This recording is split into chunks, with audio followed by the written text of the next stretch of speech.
La Asamblea escuchará un discurso del primer ministro de la República Islámica de Pakistán, Su Excelencia Imran Khan. Pido protocolo que acompañe a Su Excelencia. Tengo el gran placer de dar la bienvenida al señor primer ministro de la República Islámica de Pakistán, a quien invito a dirigirse a la Asamblea General.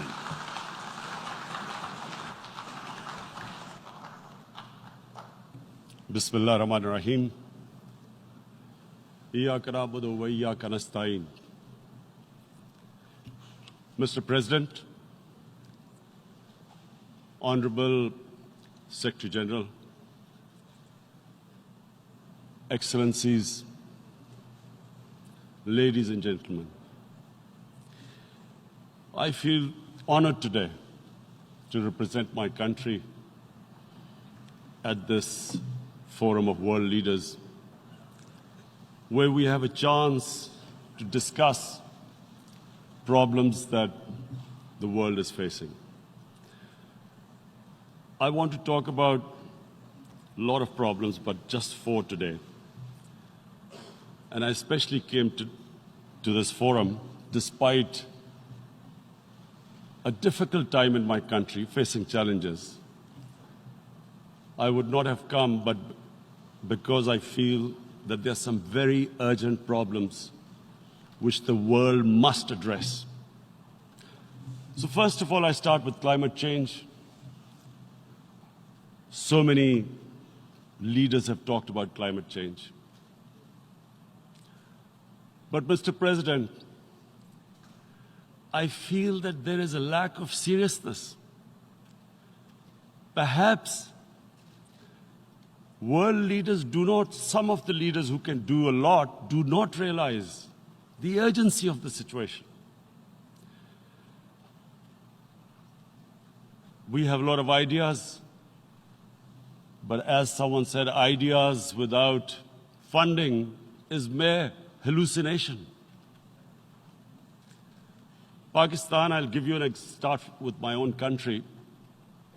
Our country is amongst the top 10 nations in the world which are most affected by climate change. We depend upon our rivers. We are mainly an agricultural country. And 80% of the water in our rivers comes from our glaciers. The glaciers not just on the Pakistani side, even India. The river, the 80% of the water in Ganges and the Indian rivers also comes from the glaciers, from the Himalayan glaciers, Karakoram, Hindu Kush. And these glaciers are melting at quite a rapid pace. We detected already 5,000 glacial lakes in our mountains. And if this keeps going, if nothing is done, we are scared that humans are facing a huge catastrophe. In my country, when my party came to power in the province of KP, we planted 1 billion trees in 5 years. Now we've set ourselves a target of 10 billion trees in Pakistan. Idea being to counter the effects of global warming. But one country cannot do anything. This has to be a combined effort of the world. My optimism comes from the fact that humans, the Almighty has endowed humans with great powers. We can do anything, provided our survival instinct is stirred up. And this is really what I hope that the United Nations will take a lead in this. There must be more emphasis. Richer countries must be pushed. Countries that are responsible for, mainly are responsible for greenhouse gas emissions. They must be pushed because our country contributes minuscule amount to greenhouse gases. So I feel that the United Nations must take leadership in this. My second issue for me right now is even more critical. Mr. President, every year, billions of dollars leave the poorer countries and go towards rich countries. Billions of dollars siphoned off by the ruling elites of the developing world. And they find their way into Western bank accounts, offshore accounts, tax havens, expensive properties hidden behind companies bought in Western capitals.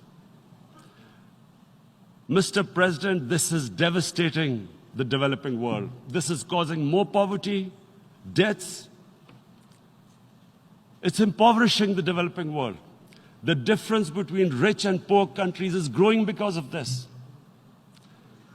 Money laundering, which happens because money leaves the poorer countries into rich countries, is not treated the same as, for instance, money from drugs or terror financing.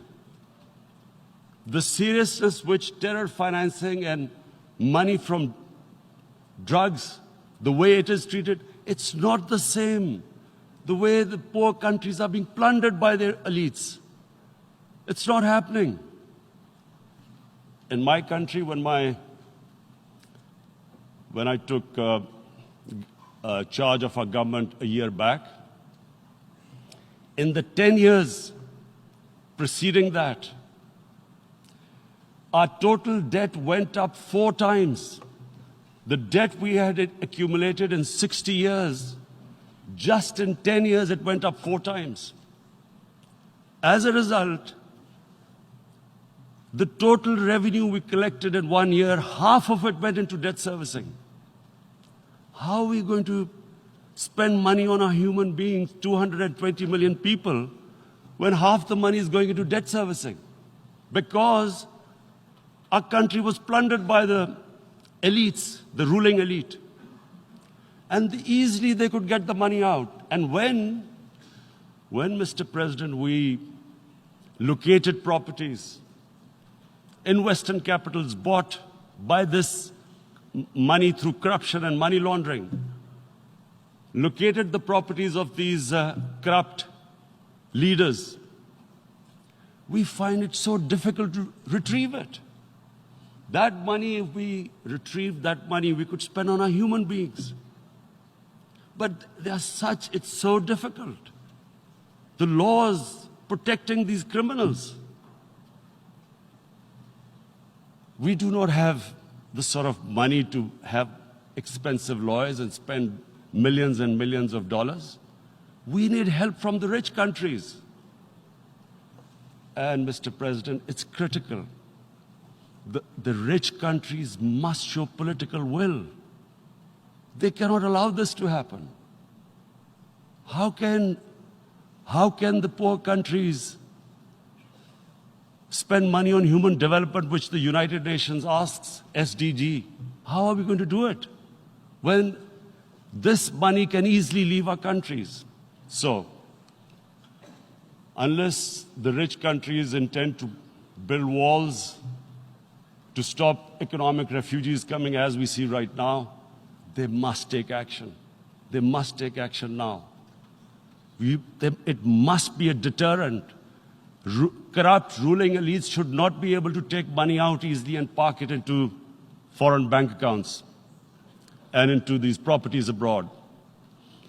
And I never understand why. Why do we have these tax havens?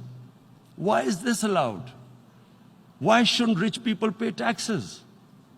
Why is it legal to have these tax havens where you have these secret accounts? Because, the world is changing. The population of the world is growing. Sooner or later, you're going to have a crisis if the poor get poorer and the rich get richer. there is going to be a crisis sooner or later. So this is my second point. I hope that the United Nations takes a lead in this. It involves the IMF, the World Bank, Asian Development Bank. They must find a way of stopping this plunder of the developing world. My third point is Islamophobia. There are 1.3 billion Muslims in this world. There are millions of Muslims living in other countries, European countries, in the US, as minorities. Islamophobia, since 9/11, has grown at a pace where it is alarming. Human communities live together. There should be understanding amongst them. But Islamophobia is creating a division. Muslim women wearing hijab, it's become an issue. It's become an issue in some countries. Hijab is some sort of a weapon. A woman can take off her clothes in countries, but she can't put on more clothes. How is this happening? Because of Islamophobia. And how did this Islamophobia start? After 9/11. And why did it start? Because certain Western leaders equated terrorism with Islam. Islamic terrorism. Radical Islam. What is radical Islam? There is only one Islam. And that is the Islam we follow of Prophet Muhammad sallallahu alaihi wasallam. There is no other Islam. Radical Islam, Islamic terrorism, what message did they send to people in the West? And why is there Islamophobia? How is a person in New York, in the Midwest, in the US, in European capital, how is he going to distinguish between who is a moderate Muslim and who's a radical Muslim? Because terrorism has nothing to do with any religion. This Islamic terrorism, Islamic radicalism, and sadly used by leaders, this has been the main reason for this Islamophobia. And it has caused pain amongst Muslims. We in Muslim countries watch this Islamophobia traveling abroad, and it's getting worse. And may I just say, Mr. President, that in European countries, it is marginalizing Muslim communities. And we all know that marginalization leads to radicalization. Some of the people who ended up as militants in Syria and other places were from marginalized Muslim communities. And my point here is that we must address this issue. I'm sad to say that we Muslim leaders have not addressed this issue either. After 9/11, when this thing came about war against radical Islam, rather than Muslim leaders trying to explain to the West that there is no such thing as radical Islam, in all human communities, they are radicals. They're liberals and rest are moderate. All human communities, Christians, Jews, everyone has it. But Islam is not radical, neither Judaism, neither Christianity, neither Hinduism. No religion preaches radicalism. The basis of all religion is compassion and justice, which differentiates us from the animal kingdom. But unfortunately, the Muslim leadership was so scared of being called radical Islam that all of them became moderates. In Pakistan, we were in the eye of the storm, and our government coined a phrase called enlightened moderation. No one knows what it meant. But everyone started putting on Western suits that they were moderates, started speaking. Even those who didn't know English would speak English because they were moderates. No one had a clue what it was. Because we, in the Muslim world, did not explain to the West that there is no such thing as radical Islam.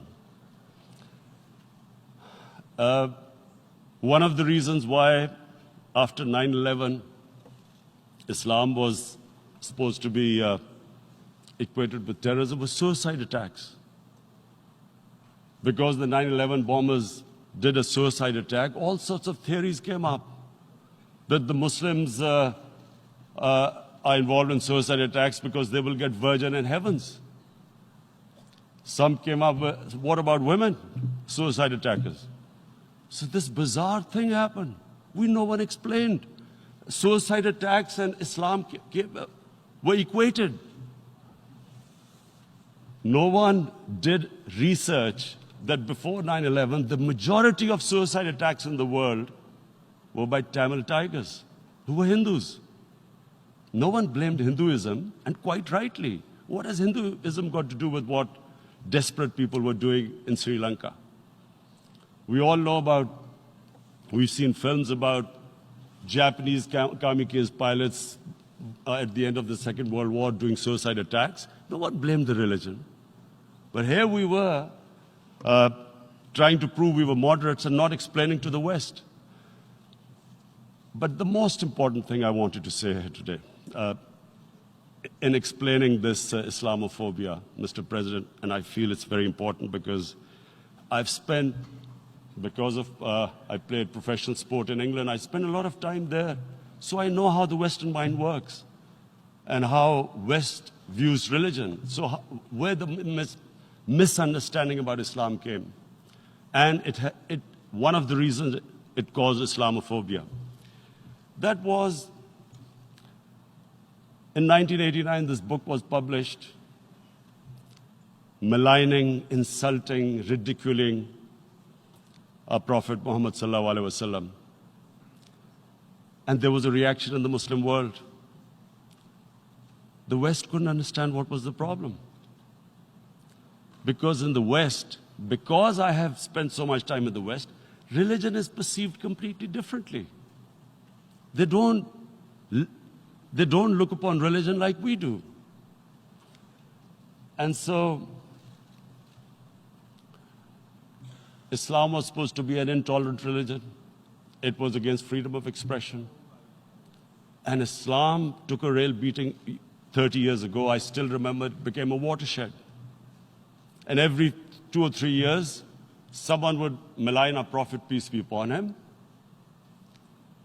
There would be a reaction by the Muslims. And again, it was Islam, an intolerant religion. Again, this time, I blame a certain section of the people in the West who deliberately provoked this, knowing the impact it would have. But the majority of the people in the West didn't understand. This is where, again, Muslim leadership let the Muslims down.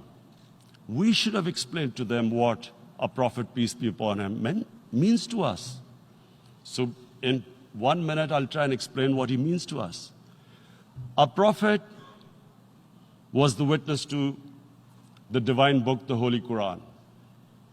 The Holy Quran is the book of guidance for Muslims, and the Prophet's life was living the Quran. He was an example of what the Quran guided us to be. So he is the ideal we all try to get to. The Prophet created the state of Medina, the first state in Islam. That state was the basis of a Muslim civilization which became the predominant civilization for the next 700 years. And what was that state? I hear such strange things about Islam, that it is against women, it's against minorities. The first state of Islam in Medina, it was the first time a welfare state was set up. The state took responsibility of the weak, widows, orphans, poor people, handicapped. It taxed the rich, spent the money on the poor. The state announced that all human beings are children of Adam, hence equal, whatever the color of their skin. The state announced, the Prophet announced that, and slavery, the whole system depended on slavery as it did for many years in the Western societies. The Prophet said that one of the greatest deeds is to free a slave. But because the society depended on slavery, he said, but if you have to treat them as an equal member of the family. And as a result, something happened in a Muslim world which hasn't happened in any other civilization. Slave dynasties appeared. Slaves became kings. The Mamluks, slaves who ruled Egypt. In India, there were slave dynasties. And then, with minorities, again, you hear that Islam is supposed to be against minorities. Let me just make this clear. In Islam, the Prophet announced that everyone was free to practice his religion. It was a sacred duty to protect the places of worship of all religions. He announced that every person is equal in front of law, whatever his religion or his color.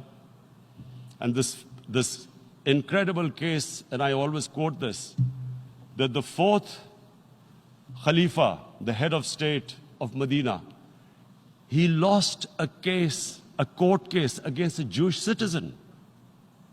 So, number one, it showed there was a rule of law, no one was above law. And number two, that a Jewish citizen was an equal citizen. So, Mr. President, when a Muslim society is unjust to its minorities, it is going against the religion of Islam and our Prophet, peace be upon him. So, it is important to understand this. The Prophet lives in our hearts. When he's ridiculed, when he's insulted, it hurts. As we human beings understand one thing, the pain of the heart is far, far, far more hurtful than physical pain. And that's why the Muslims react. And I always thought that if I ever had the stage, I would try and explain this to the world community, especially to the Western community, because having lived in the Western community, people didn't understand this. When I first went as a teenager to England, there was a comedy film on Jesus Christ. It's unthinkable in Muslim societies. So we need to explain that, look, in a human community, we must be sensitive to what causes pain to other human beings. We have, in the Western society, and quite rightly, the Holocaust is treated with sensitivity because it gives the Jewish community pain. That's all we ask. That do not use freedom of speech to cause us pain by insulting our Holy Prophet. That's all we want. And now, the number fourth point, Mr. President, and this is the most critical point, is the reason why I especially came here. It is about what is happening in Kashmir. Before I go on this, I want to make one thing clear. That when we came to power, my first priority was that Pakistan would be a country which will try its best to bring peace. We had been through this war on terror. We joined the United States war on terror after 2001. And Pakistan went through one of its worst periods where 70,000 Pakistanis died and over 150 billion was lost to our economy.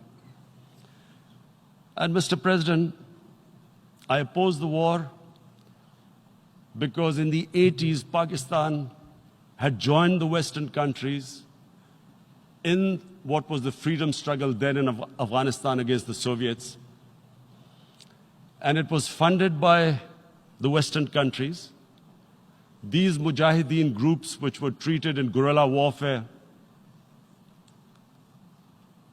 were trained by Pakistan Army, funded by the Western countries, and especially US, and they waged what was a freedom struggle in Afghanistan. The Soviets called them terrorists. We called them freedom fighters. 1989, the Soviets retreated. The Americans packed up and left. Pakistan was left with these groups. Come 9/11, Pakistan joined the United States in this war on terror. And now our government was supposed to, the reason why I opposed joining this war, because here we had indoctrinated them in jihad, meaning freedom struggle against foreign occupation. Now, because we had joined the US, and the US had occupied Afghanistan, now we were supposed to tell them that, no, this is not freedom struggle and jihad, it's terrorism. So that's why I tried to tell then government that, stay neutral because you will have leverage over them. You will be able to control them. But if you join them, you become collaborators and they will attack you, which is what happened. They turned against us. We went through a nightmare. 70,000 people killed in a war we had nothing to do with. No Pakistani was involved in 9/11. Taliban were in Afghanistan. Al-Qaeda was in Afghanistan. What had we to do with it? 70,000 Pakistanis died. So when we came to power, we decided that we would dismantle what was left of these groups. And this decision was taken not just by us, but by all the political parties in Pakistan. Unfortunately, they didn't implement it. So we came to power, we decided to implement it, and we dismantled whatever was left of the groups. And I know that India keeps accusing us that there are these groups there. I would like the United Nations to send observers, see for themselves what we've done. No Pakistani government would have dared to do this because it would have created strife. But we decided that there would be no militant organizations in Pakistan. So I need to give you this background and to what I'm going to say later on. And secondly, we started mending fences. I invited the Afghan president. We developed a relationship with Afghanistan. We had problems with Iran. We mended fences there. And then India. Now let me just give you a little background about my relationship with India. Because of cricket, and cricket being it's a passion in the subcontinent, I had great following in India. I have friends in India, and I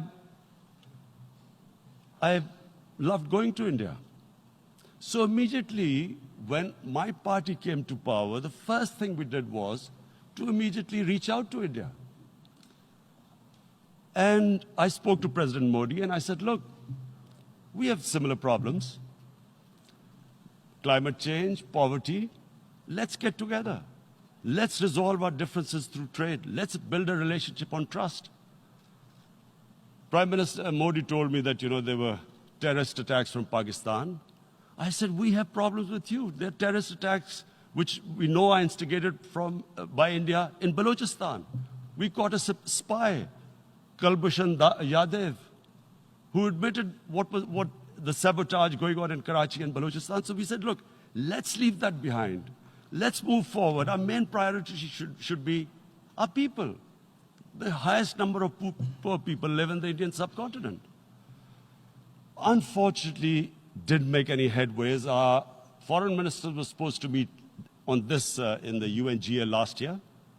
India cancelled it. We thought that it's their election coming up. It's a nationalist, ultra-nationalist party. It doesn't want to cozy up to Pakistan. So we thought, okay, we'll wait till the elections. Meanwhile, a 20-year-old Kashmiri boy, whose father said was radicalized by the security forces in Kashmir, blew himself up on an Indian convoy.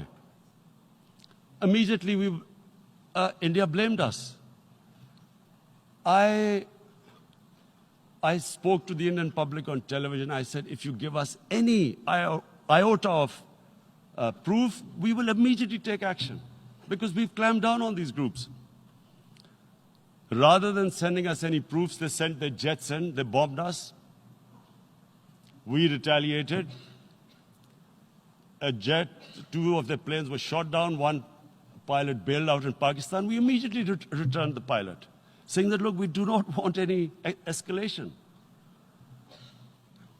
Rather than taking that as a peace gesture, the entire campaign, almost the entire campaign of Mr. Modi in the election was how he had taught Pakistan a lesson that jets had killed 350 terrorists.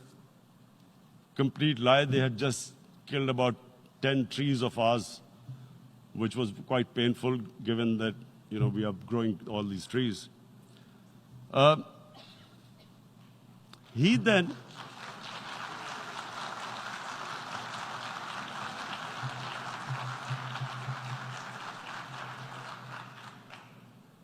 the election campaign, Mr. Modi used words like, this is just a trailer, the movie is about to start. I went into Pakistan and taught them a lesson. This was the election campaign. Okay, so we thought, us politicians make all these statements to win elections. So, okay, after elections, we'll get back to our normal relationship. Well, the moment the elections ended, we approached India. No response, but then we discovered they were trying to push us in the FATF blacklist to bankrupt us. That's when we realized there was an agenda. And that agenda became obvious on the 5th August when India went against 11 United Nations Security Council resolutions which say that Kashmir is a disputed territory and the people of Kashmir have the right of self-determination. They went against that. They went against Simla Accord, which is about bilateral, sorting out our differences through bilateral means, went against that.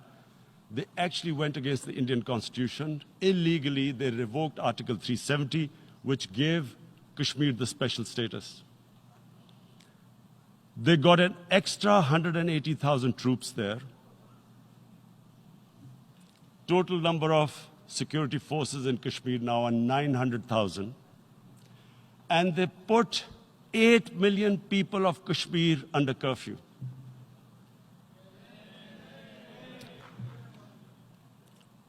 Mr. President, now I just briefly want to make the people understand, how can anyone do something like this? And for that, I have to explain to you what is RSS. RSS, Mr. Narendra Modi is a life member of RSS. RSS was an organization that was inspired by Adolf Hitler and Mussolini, came about in 1925. They believed in racial purity, racial superiority. They also believed they were an Aryan race like the Nazi believed they were an Aryan race. All that I'm saying can be verified. This is the time of information revolution. You can Google all this, what I'm saying. But it is very important for me to explain this to you so you know what is happening in India. This RSS believed in the ethnic cleansing of Muslims from India. At one point, there was racial superiority of the Hindu race.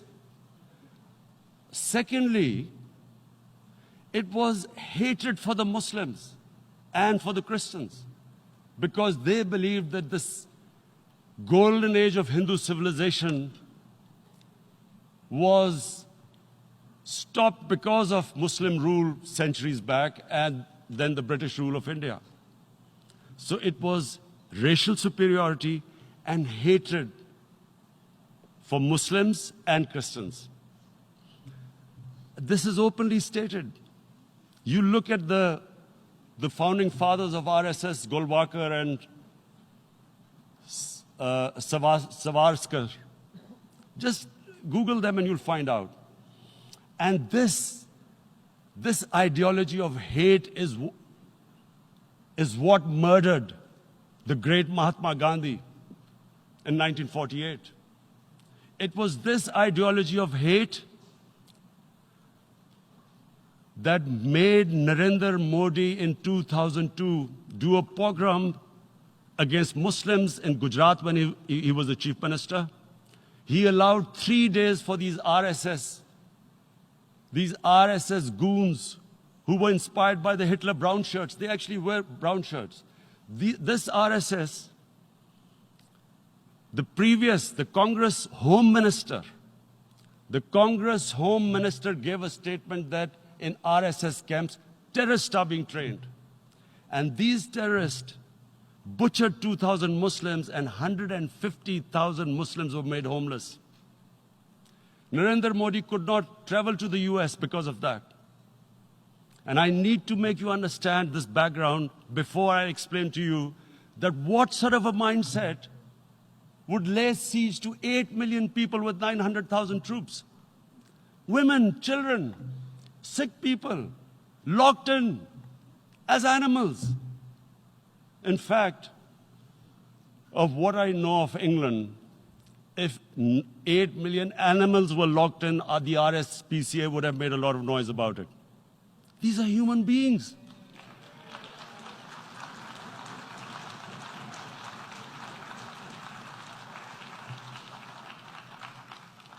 And Mr. President, what comes with racial superiority, these illusions of Aryan superior race, is arrogance.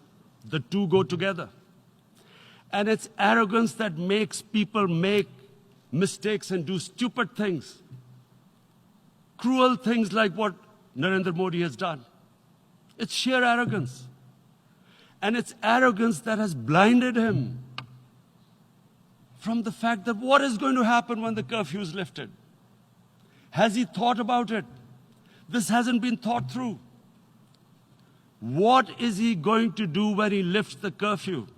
Does he think that people of Kashmir will quietly accept the status quo because India has changed the constitution and taken away the special status? They'll accept that? Mr. President, 100,000 Kashmiris have died in the past 30 years because they were denied the right given by the United Nations, the right for self-determination. 100,000 have died and 11,000 women have been raped. There are 2 human rights, United Nations human rights reports on this. The world hasn't done anything because India is a huge market, 1.2 billion people. Sadly, the material prevails over the human. But this has serious consequences. Again, I repeat, that's why I'm here. Look, what is going to happen when the curfew is lifted will be a bloodbath. The people will come out. There are 900,000 troops there. They haven't come to, as Narendra Modi says, he's done this for prosperity of Kashmir. This is supposed to be for the development.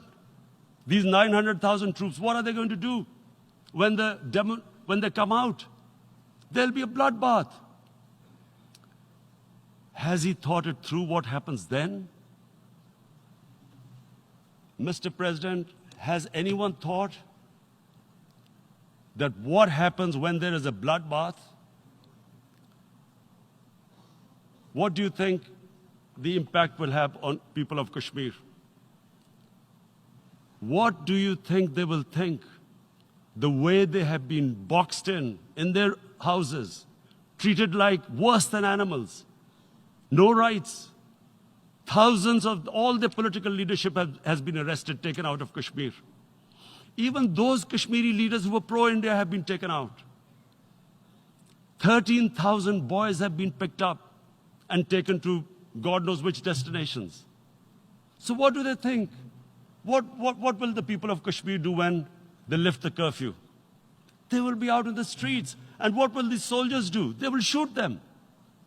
They've already used pellet guns, blinded young boys. In the last 6 years, the 5 years, the oppression that has gone on in Kashmir. And so, Kashmiris will be further radicalized. Mr. President, there will be another Pulwama. And guess what? India will blame us. They're already blaming us. They're saying all this is happening because of Pakistan. One of their defense ministers said, there are 500 terrorists lined up on the border to go in. Why would Pakistan send 500 terrorists when there are 900,000 troops? What impact are they going to make? What will they do? And why would? Don't we know that the moment there is some terrorist attack, all that will happen is there will be further cruelty and oppression of the people of Kashmir. We will just give the 900,000 troops to further crush the people of Kashmir. And then we'll give the Indian government an excuse that, look, Pakistan is a terrorist state, and this mantra that has gone on, Islamic terrorism. The moment you use this catchword, Islamic terrorism, the whole world turns away. No one talks about human rights. You can do whatever you want, which is what has happened in Kashmir, because they keep using this word, Islamic terrorism. And this is what they're doing right now. What do we benefit from further increasing the cruelty on the people of Kashmir? And why would we want this? But there is no other narrative left for India. As when they lift the curfew, whatever happens, Pakistan will be blamed, and there is always a danger of another Pulwama. They might come and bomb us again, and then another cycle might start. And what does Narendra Modi think? That 180 million Muslims of India are thinking right now. Aren't they watching these Kashmiris stuck inside for 55 days they've been stuck in? Aren't they watching? What do you think? Don't you think that the Muslims will be radicalized in India? And I'm talking about 180 million people. And when they get radicalized, there will be some incident in India somewhere down the line. Again, we will be blamed. And I'm warning you right now, again, we will be blamed. And, Mr. President, what about 1.3 billion Muslims who are watching this? And they know that it is only happening in Kashmir because they're Kashmiri Muslims. This is not happening to Kashmiri Hindus. They know that this is happening because of their religion. So what do you think they will be thinking? What do you think the Jewish community would think if there were, forget 8,000 Jews stuck like this? What do you think Europeans would think? What do we think? I mean, any human community, if their members are stuck like that, what do you think they will think? Are we a children of a lesser God? Is it not going to cause us pain? And then I'll tell you what will happen. People will, in the 1.3 billion Muslims, someone will pick up arms. I know we've been brought up with films, Western films. This good, decent guy doesn't get justice. he decides to pick up a gun and start seeking justice. There was a film made in New York, famous film called Death Wish. This guy gets mugged by and his family, his wife gets killed or something. He can't get justice. He picks up a gun and he goes around shooting muggers. And the whole cinema cheers him on. So what do you think the Muslims are thinking right now? If there is a bloodbath, there will be Muslims becoming radicals, not because of Islam, but because of what they will see, that there's no justice when it comes to Muslims. There were Rohingya Muslims, Myanmar, who are, God knows, almost 1 million people out, ethnic cleansing. What was the response of the world community? So what do you think will be the response of 1.3 billion Muslims? I picture myself. I'm in Kashmir. I've been locked up for 55 days. I have heard about, and there are rapes, Indian Army going into homes, soldiers. Would I want to live this humiliation? Would I want to live like that? I would pick up a gun. You're forcing people. You are forcing people into radicalization. When people lose the will to live, what is there to live for? And this is what, if you can do this to human beings, you are actually radicalizing people. And so, Mr. President, I want to repeat here, this is one of the most critical times. There will be a reaction to this. Pakistan will be blamed. 2 nuclear-armed countries will come face to face like we came in February. And before we head in that direction, the United Nations has a responsibility. This is why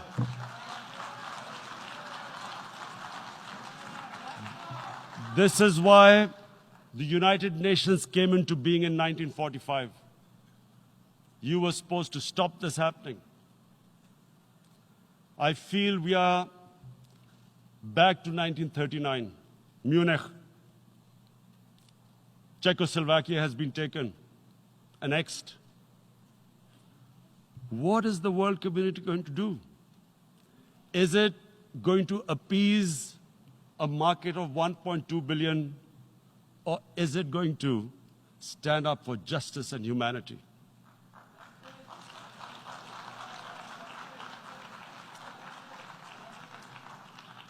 If this goes wrong, you hope for the best, but be prepared for the worst. If a conventional war starts between the 2 countries, Mr. President, if a conventional war starts, and anything could happen, but supposing a country 7 times smaller than its neighbor is faced with the choice, either you surrender or you fight for your freedom till death, what will we do? I ask myself this question. And my belief is, La ilaha illallah, there is no God but one. And we will fight. And when